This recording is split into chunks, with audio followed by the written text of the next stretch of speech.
before the show, he went missing. He says he's in Mexico and the cops pulled him over. I don't need Dr. Phil. Come here to the show, son. What happens You had a little trouble getting here. when he finally shows? Who pistol whipped you? It was this random dude, bro. Came up, he pulled a pistol out. I'm not scared of that. You realize you can get shot. I was handling business, bro. What's your business, bro? Today's going to be a changing day in your life.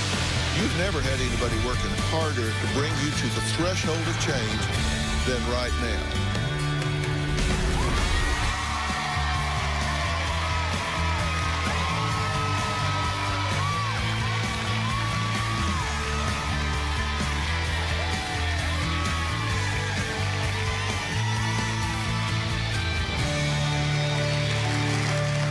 When our team arrived to interview our guest, Crystal, she was in a panic because her 17-year-old son, Dominique, had run off with his grandmother's car, and, well, he was just missing. Take a look.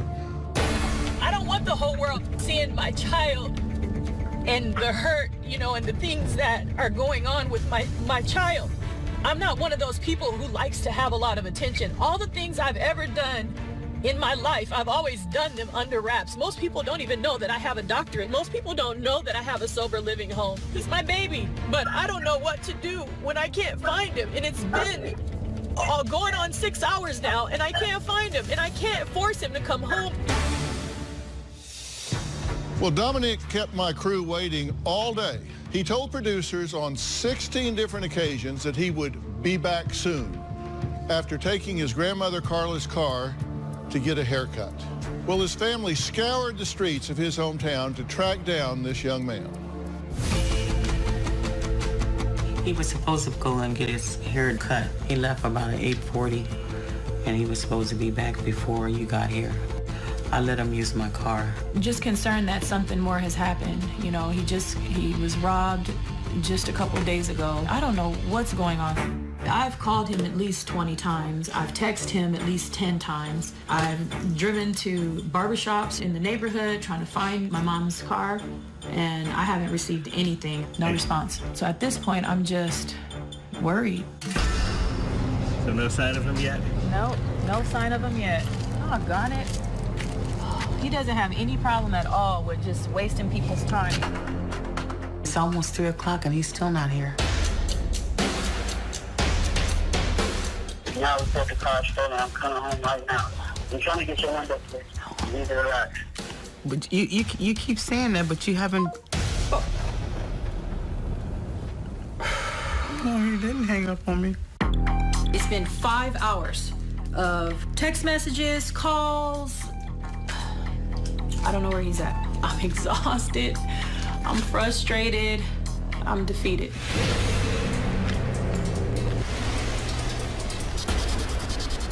I'm gonna have to literally drive up and down streets to see if I see my mom's truck. It is my worst nightmare. We've been waiting for 11 hours for Dominique, and he still haven't made it here, and it's ridiculous. We're hoping and praying that he'll go see Dr. Phil, so he needs it.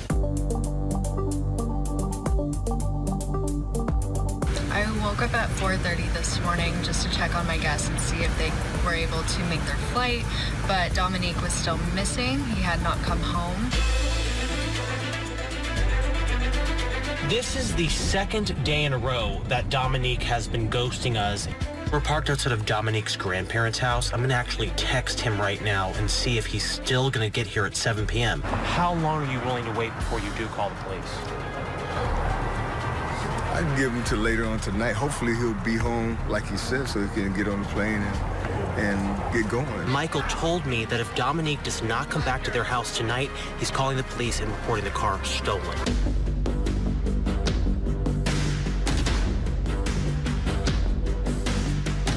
Hey, Mama, I just gave the police a back, so he's safe. I'm coming home right now. So I just gave them that, and they let me go. They gave me a warrant to cross the border, so I'm crossing right now. Are you kidding me right now? How soon before you'll get to your grandma's? Like 3 hours. Dr. Phil, I don't need Dr. Phil anymore. You don't need Dr. Phil anymore. All right. Well, that's what we're here for, son, is to try to get you some help. We want you to come here to the show, son. I'm trying to call, it's not my fault. Where are you at right now? I'm literally crossing the border. As soon as you get there, can you call me? All right, bro. I'll leave, bro. He just said that he got pulled over by the Mexican police and that he gave them some money so that they will let him go. At this point, you're going to fly out tomorrow morning. We don't know. He hasn't been doing the normal true. things for 2 days. I just want to get him here to get help, period. Well, Crystal says Dominique used to be a varsity athlete, an honor roll student, until he fell in with the wrong crowd.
And now it sounds like he is the wrong crowd. She wrote to me as her last chance to save her son before he turns 18, and that happens in just a couple of weeks. And get this, Crystal runs a sober living house. So she knows the drill, she knows what it takes, and yet she can't seem to practice the tough love necessary with her own son. Is that unusual? No, it's not unusual. It's different when it's your own family. My 17-year-old son, Dominique, is lost. My son wakes up every single morning and gets high and stays high all day long. It has changed his life. If he does not have marijuana, he uses the vape as a substitute. My son tells me all the time, Mom, I'm a pothead, get used to it. As far as I know, he's small-time dealing marijuana. My son was an amazing kid growing up. I raised him in the church. He has a beautiful singing voice. His grades, principals list, 8th grade class president, an amazing basketball player. He's been blessed with so many talents. He's squandering them away. When he was young, he thought weed was dumb, and now he can't live without it. He dropped out of high school his junior year. My son would talk back. He would be very nasty. Bro, I'm not taking the trash out. He was so confrontational. I have younger children at the house as well, and it was just a horrible influence. 8 months ago, I had to have him move with my mom because it was just too much. Dominique's confused and manipulative. He talks back, he's rude. You tell him not to go somewhere, he does just the opposite. He breaks every rule that you put down. He just pushes your button. My son is hanging around with dangerous people. A couple of days ago, my son was robbed and pistol whipped. He had a gash right above his eyebrow, blood just pouring out of his face. My feeling is that it was probably a drug deal that went wrong. I am extremely worried about my son being killed on these streets. If Dominique doesn't turn his life around, then he's gonna end up dead or in prison. I don't want to see my son dead. Okay, it's good to meet you guys. You're very concerned, right? Yes, sir. Yes, absolutely. Pretty much from the time he wakes up until the time he crashes, he's high. Exactly. We don't know what to do with him. Now, we had trouble getting him here, and I want to talk about how you guys reacted to that. Saturday, November 9th, the crew is set to film with him. 8:30 a.m., Dominic says he went to get a haircut. Says broke grandma's truck window and went to fix it. You say called 20 times, texted him 10 times, 2:30, 3:30. He calls you, and then he hangs up on you. Yes, Then he tells the producers 16 different times, I'm coming, I'm coming, I'm coming, I'll be there, I'll be there, I'll be there. Never shows. Okay, then Sunday the 10th, he's scheduled to be on a flight to LA. Misses the flight. 7 p.m., you get a call from Dominic. He says he's in Mexico and the cops have pulled him over. But what I want you to listen to is the reaction that you have, the tone with which you engage. Let's listen. Hey, Mama, I just gave police a stack, so we stay. I'm coming home right now. So I just gave them that, and they let me go. They gave me a warrant to cross the border, so I'm crossing right now. Are you kidding me right now? How soon before you'll get to your grandma's? Like 3 hours. Dr. Phil, I don't need Dr. Phil anymore. You don't need Dr. Phil anymore. All right. Well, you know that's what we're here for, son, is to try to get you some help. We want you to come here to the show, son. I'm trying to come. It's not my fault. Where are you at right now? I'm literally crossing the border. As soon as you get there, can you call me? All right, bro. I'll let you go. I just feel like at that point, my objective was to get him here. But there's a point at which you need to say, you need to man up and do what you say you're going to do. Coming up, Crystal's son Dominic says he smokes roughly all day and says he has no plans to stop. We're going to meet him and talk about that next.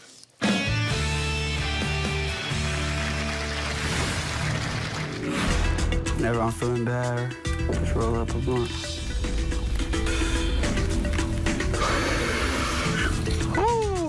One hit, like I'm already feeling that. We were having trouble tracking you down for 3 days. What was happening with you? I had to handle business. I had to make this a little extra bread. That's all you need to know, bro. And later, who pistol whipped you? It was this dude, random dude, bro. Came up, he pulled a pistol out. I'm not scared of that. Did you realize you can get shot? Yeah, and die. Friday. An unbelievable tale of lies and foul play. A father's murder. His then-wife murdered him. Then she tricked everyone into believing he was still alive. A wife's deception. My son was receiving emails that he thought were coming from his father. A son's guilt. I'm not sure if I could have stopped it, but at least I could have tried. Grief is not a mental illness. To get your head up and realize there's work left to be done here. Friday. Then on Monday, if her husband doesn't address his OCD. He can't shower. He can't brush his teeth. You say he doesn't have time. He has no job. He has no responsibility, but he has no time to take a shower. That's Monday. I have a sober living home where we help women with children who are suffering from substance abuse issues. It's been really hard to figure out exactly what to do with my son in this situation. I've taken away his car twice already. So I've tried to discipline him, but I do feel that at times I think I enable him. I see the pain that comes from substance abuse, so I feel like I can't turn my back on him. To be honest, I'm so scared to let my son hit rock bottom. Do you know if he's purchased weed since he got here? Yes. And when? Last night. Where'd you get the money? From me. I'll tell you exactly what happened. He has... Hold on. Oh. Hold on. Wait a minute. Because you were getting ready to give me a 4th of July speech. No. You gave an addict money last night. Okay. Now, what were you going to say? He has been handled by a transporter since he's been here. And they had contacted me and said that he was sick. Transporter did not tell you to give him money for weed. Don't tell me he did, or I'll have him come out here and he'll tell you straight up he damn sure didn't, because I've known him for years and he did not. I never said that he said to buy him weed. Do not imply that he did. I wasn't implying that he said that. Okay, I just want to be clear. Yeah. When we arrived at Dominic's parents' house with a transporter, we found him in his bedroom getting ready to smoke some more dope and bragging about his exploits. Take a look. I use every morning, bro. Yeah, bro, help me with my anxiety. Whenever I'm feeling bad, just roll up a blunt. These mini bags right here, they hold gram, you feel me? You just load a gram in there and they sell it for $10, boom. How much can you make it at that? Off of weed, like $300 to $400, bro. Hell yeah, quick as hell, off of just weed.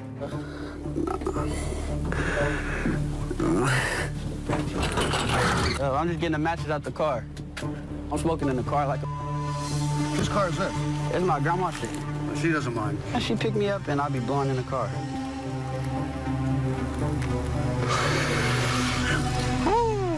One hit, like I'm already feeling that. You got a baby, I hear. Hell yeah. He needs diapers as we speak right now. So are you doing your part? Are you trying to help? Hell yeah.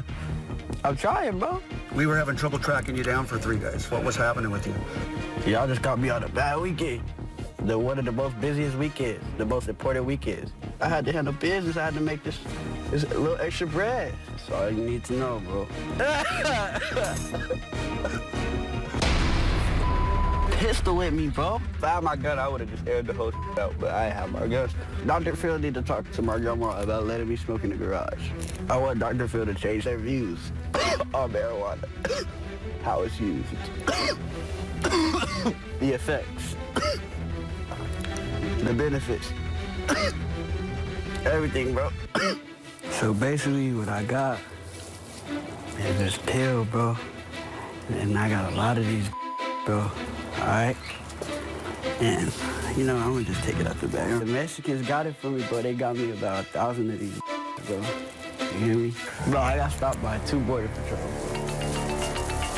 The car smell like weed, bro. Everything, bro. All the pills was in my hoodie. Tony, you ready to go? Yeah. All right, let's hit it. Come on. Yes, sir, of course. Okay, well, you had a little trouble getting here. Yeah. What was the problem? I was handling business, bro. Well, what's your business, bro? I sell drugs. You sell drugs? Hell yeah. On a big day, what kind of business do you do? How much money can you make on a really big day? On a good day, from weed or just like... All of it. Damn, you can make $500 to $1,000 a day, bro. Easily. Yeah. And you do that on a fairly regular basis, right? Yeah. Your customers are just on the street, just people that you know. Well, yeah, usually I don't say to nobody I don't know, you feel me? It could be people that are your age that you run with, or it could be people that they know, or they're big brothers or whatever. So, I mean, just people that are in your circle, though. Yeah. And where do you get your supply? Well, just from, you feel me, some people that's close to me. You said you were just in Mexico. You got pills in Mexico? Yeah, I got all types of bro. But you got it from Mexico? Yeah, but I ain't even finna speak too much on that, you feel me? Yeah, well, you had it in your hoodie, you said. Yeah, it was in my hoodie, though. They didn't check your hoodie when you Nah, they let me get out the car, and then they put me in a room, and while they searching out the car, everything's in my hoodie. Yeah. All right, we're going to take a break. Coming up, Dominic told something to our transporter that was very revealing, in addition to what he's been revealing so far. We're going to find out what that is next, and I have some questions for his mother. We'll be right back.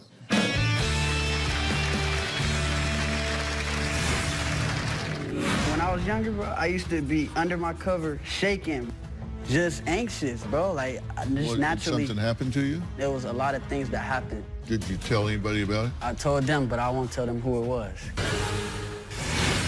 And later, I want Dr. Phil to change their views on marijuana. Just because I'm coughing. Do you think that marijuana has a negative effect? In the state of Arizona, smoking marijuana as well as selling marijuana is illegal. I am unwilling to call the police on my child. This isn't a fair world. And me, in my culture, and me being an African-American woman, having an African-American son, I would never call the police because I'm already scared to death of him just driving while being a black boy. But on the other hand, with the decisions he's making, he just might put his own self in the system. But as a mother, I can't carry that.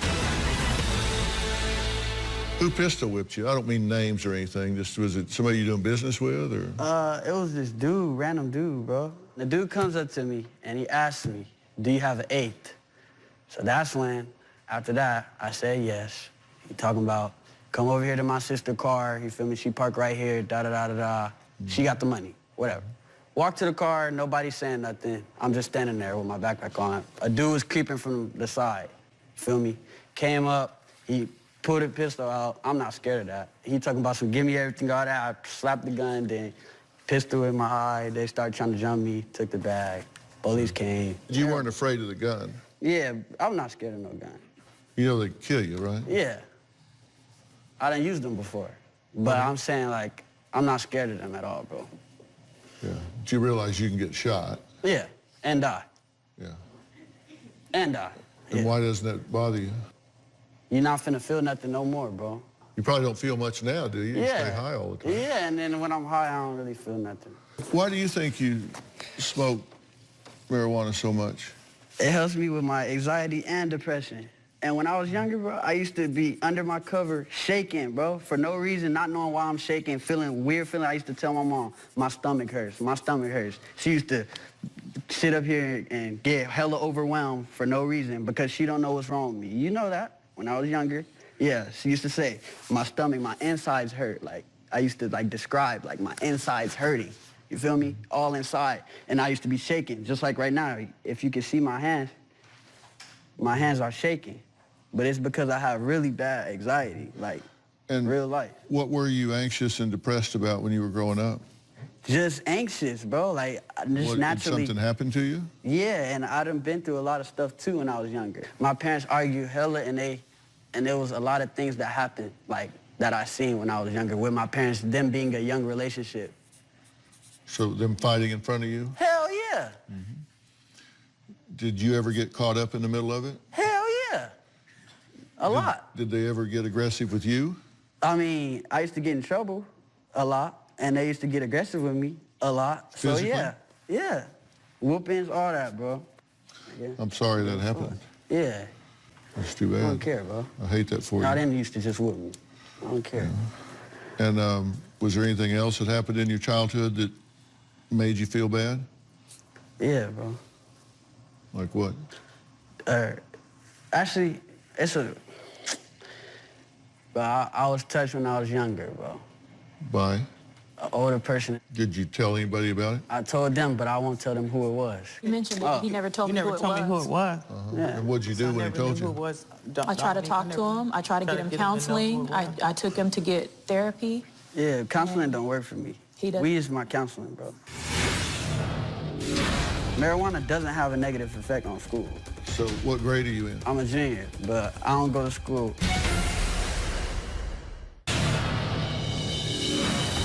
I truly believe my son is addicted to marijuana.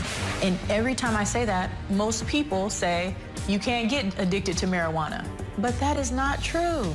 Marijuana is not the way it used to be 20 years ago. The level of THC in marijuana nowadays has hallucinogenic properties. It has a very negative effect on my son. I am so concerned about his brain. I'm sure it's going to have some sort of long-term effect. It's scary. Well, Crystal and her mother, Carla, are worried that Dominic's path of smoking and vaping marijuana, dealing drugs, could leave him dead or in jail. Dominic says he just wants his family to see the health benefits of marijuana. I don't know why you're doing this. Like, I want Dr. Phil to change their views on marijuana, how it's used, the effects, the benefits, everything, bro. Like, just because I'm coughing, like, damn, this strong, bro. Like, yeah. Like, looks very medicinal. Right. Yeah, I'm a cough. Do you think that marijuana has a negative effect on you at all? It has negative effects on everybody. All you got to do is look it up. What kind of negative effects does marijuana have on you, the THC? Like tiredness, maybe, I guess, and maybe the lung effects. So what grade are you in? I'm a junior, but I don't go to school. But the reason why I don't go to school is not because of marijuana. Yeah. The reason why I don't go to school is because I was in classes that was way too hard. So it doesn't have a negative effect on school, but you're not in school. Yeah, and it doesn't have a negative effect on school. Marijuana doesn't have a negative effect on school. I want to introduce somebody to join this conversation right now. This is Dr. Hans Breiter. He is a psychiatrist at Northwestern Medicine in Chicago. He's the director of the Northwestern Medicine Warren Wright Adolescent Center. He was co-senior author of a groundbreaking study in contingency with Harvard that linked casual use of marijuana, not heavy use, just casual use of marijuana, to major brain changes. And he joins us now via Skype. Dr. Breiter, it's my honor to meet you, sir. A pleasure to meet you, sir. Well, Dr. Breiter, what he's saying is just simply not true, correct? I mean, he's saying it doesn't have an effect on his motivation, doesn't have an effect on his mental agility, capabilities, doesn't affect school performance. You're absolutely right, Dr. Phil. I mean, marijuana, if you were to design any compound to affect an academic capabilities, athletic capabilities, I would design THC. I don't know why people persist in thinking it's good for the brain, why it's good for your capabilities, your motivation, your working memory. The scientific data is irrefutable at this point. My position has long been with young people because brains don't finish growing until at least 25, and I think it actually goes beyond there, that when young people are smoking marijuana, that it can have a profound and deleterious effect on them neurologically, motivationally, and intellectually. What say you? Completely concur with you. I mean, it's one of these very interesting societal experiments we're running on ourselves. Those of us who do addiction research or are in psychology like yourself, have seen these effects for a long time, and the scientific data is finally catching up to what people have been seeing clinically. But if I were to design any compound to damage the developing brain, it would be THC. Right. And I think one of the things people don't realize is that the THC that was out there when you and I were in our teen years and the THC that's available now are very different. It's much more potent now than it was then. Without question. And when we talk about kids smoking dope today, what are the negative effects that you see clinically? So we see a number of effects. When you think about normal cognition, cannabis has a large number of compounds in it. Only one of them has been seriously studied, namely THC and some of its metabolites. Some of its metabolites are psychoactive, so you can actually see them in the context of your immediate experience. Others are what we may call neuroactive in the context that they have effects on the brain that then have longer-term effects on your performance with working memory and things of that sort. In terms of normal cognition, and I mean cognition having to do with how you think and how you feel, cannabis, and THC in particular, affects the reward system of the brain, which is at the core of your agency, what makes you you, gives you your sense of free will, your sense of an ability to make judgments and decisions and to run your life and to be the owner of your life. It also affects working memory, and working memory can be thought about as, in a sense, the backbone of your mind.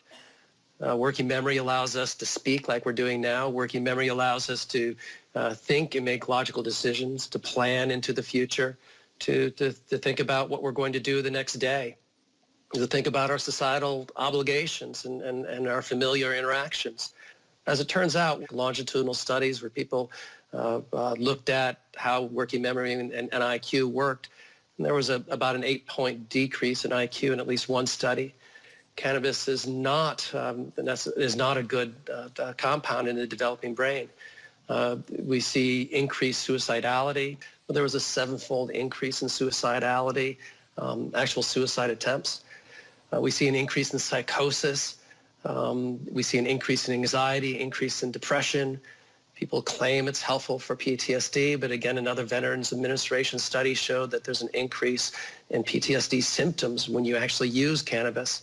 Cannabis is often a compound that is a companion drug to other drugs that are used. So across the board with regard to mental health, it's very hard to make the case that in the developing brain, adolescents from age 12 to 26, that cannabis is a positive thing from the mental health angle or from the normative cognition angle. And keep in mind, when we talk about Dominic, the family talks about the fact that, a number of things changed. His school performance went down. He seemed to have less motivation.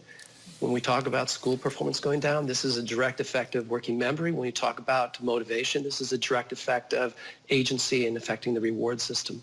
Yeah, no doubt.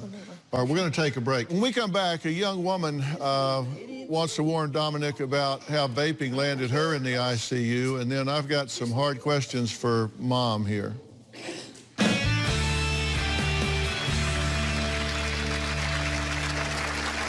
I was vaping every day, every hour. They found out my lungs were collapsing. They put me on oxygen and life support. I was on the ventilator for 3 days. I thought that I was going to die.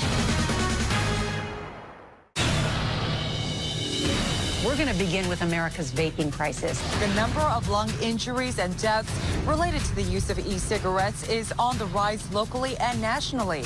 That's why they're asking everyone to stop vaping until they can figure out what's causing all of this. Those patients who survive and recover in the short term may have long-term consequences from this. Well, Reese says she's lucky to not be a vaping death statistic after her experience left her on life support. I started vaping when I was 18 for nicotine reasons, and then after that was the THC cartridges. I thought it was a safer alternative to smoking cigarettes. I was smoking every day, every hour. About 3 months ago, I developed flu-like symptoms. I was throwing up. And that's where they found fluid in my lungs and diagnosed me with pneumonia. I was hospitalized and treated with antibiotics, which were actually making me sicker. And they found out my lungs were collapsing. They put me on oxygen and life support. I was on the ventilator for 3 days. I thought that I was going to die. I was diagnosed with hypersensitivity pneumonitis, which is a lung disease where your lungs become inflamed when you inhale dust, chemicals, any kind of smoke. My lungs collapsed because of the vaping. The doctors found out that it was a chemical that wasn't supposed to be inhaled that was being put in these cartridges called vitamin E. I was in the hospital 9 days total. I will have lifelong issues from this. I will have to see a pulmonologist for the rest of my life. This is called a spirometer. It's what I use to strengthen my lungs. I inhale. I nearly died from vaping. Well, joining us in the audience is Reese and Susie. Reese, you saw no issues with doing this whatsoever, right? Oh, absolutely. Even if the signs aren't outwardly, they are. Of Reese in the ICU, she was paralyzed. They gave her a drug that paralyzed her, and her hands had to be tied down. You know, just seeing her like that was just heartbreaking. I feel so bad for your mom, sir. I really do. Your mom is fighting for you. Dr. Phil is fighting for you. Everybody here, your grandma, Reese and I, other people, all these staff, you know, are doing this just for you. Hold on, I'm not quite finished yet. And people, you know, and I get it, you know, there's nothing that I can say that's going to convince you otherwise, but just seeing Reese almost dying in the hospital was so hard on our whole family. Y'all buying dank vapes for $15. You're not here to give advice, trust me. We'll be right back.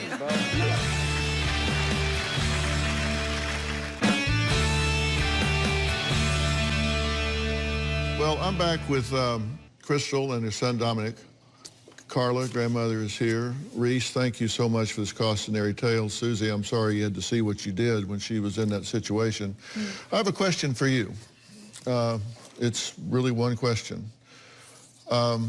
Your mother has asked for my advice, and my advice to her is that she arrange for and precipitate you going into a very serious dual diagnosis treatment program to help you get off of this dependency you have on marijuana and deal with some of the psychological issues that have been left unattended to throughout your life. And joining us is James McManus. He's the owner and founder of Family First, which is a residential treatment program that's really designed to help adolescents that are struggling with a range of emotional, substance, and processing disorders that we've been talking about neurologically. They also deal with gaming addictions, which is a really interesting resource. But James, we're talking here about substance and some of the comorbidity that goes along with it from some unresolved issues from him growing up. You could help this young man, correct? Some of the things that he's just revealed here on stage, I think takes a ton of courage. And Dominique, I want to commend you for that.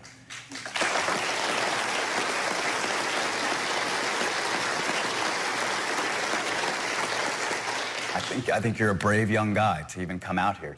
And we're here to help you, man. We can. And Dr. Phil has offered that to your family. What do you think about what we're saying to you? I'm not going, bro. I'm not going. I don't need to go. I don't want to be sober. Okay. I predicted that. Here's the thing. I'm going to go move in with my boys, bro. That's what I'm going to do. Here's the thing. Shout out my boys. You're in a position where you can compel him to go. And my advice to you is that you do exactly that. If I were you, I would get the help. Are you prepared to do what you have to do?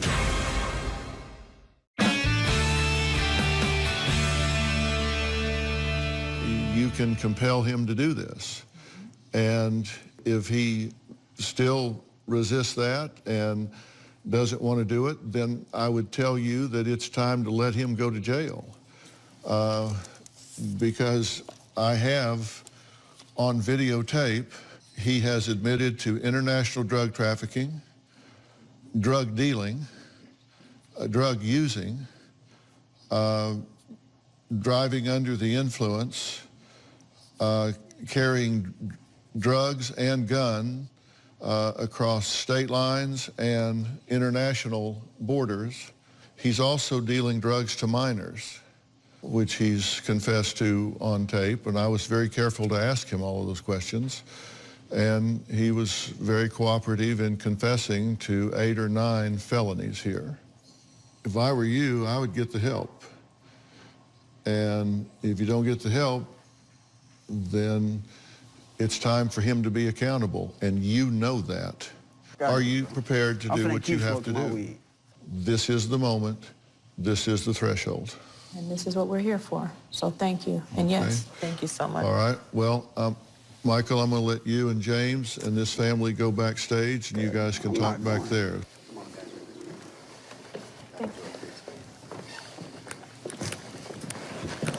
I give a Thank you so much. I want to thank all of my guests today, and a special thanks to Dr. Hans Breiter for his insight.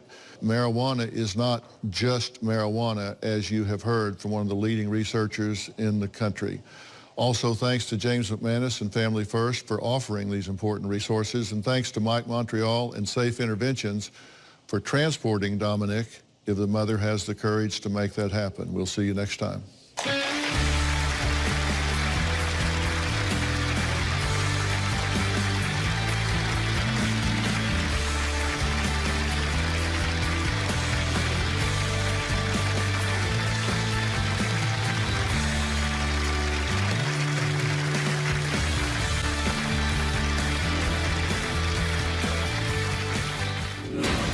So what they've decided is to send you to Family First. That program's in Florida. It's just outside of Miami. We're going to be leaving here and basically getting on a plane and flying straight there. Not me. So here's how it works. Not me. The problem that you're facing is I'm this. going home. I'm going to Phoenix, bro. Okay, you can go to Phoenix when you leave Miami. So where's my mom at right now? They just brought her to her dressing room.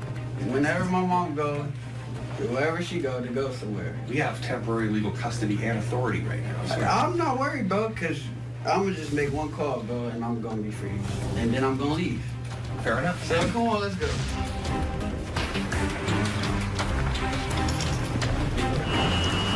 I'm over here in the second row. So I need to go home. Son, you're not thinking straight. I need to go home. You don't care about anything, son. I don't know what is going on with you. Son, I'm tired. I'm tired. Okay, I'm tired too. No, you're not tired. We're tired. It's about you being better. It's about you getting better, son. You think I'm not gonna get better.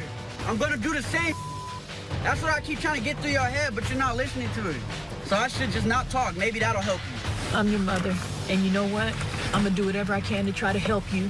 You can try. Even if you don't want the help, you're getting the damn help because you're my son. I had you. Okay. I birthed you. You don't do that thing. And I'm not gonna get on you, and I think you'll be better.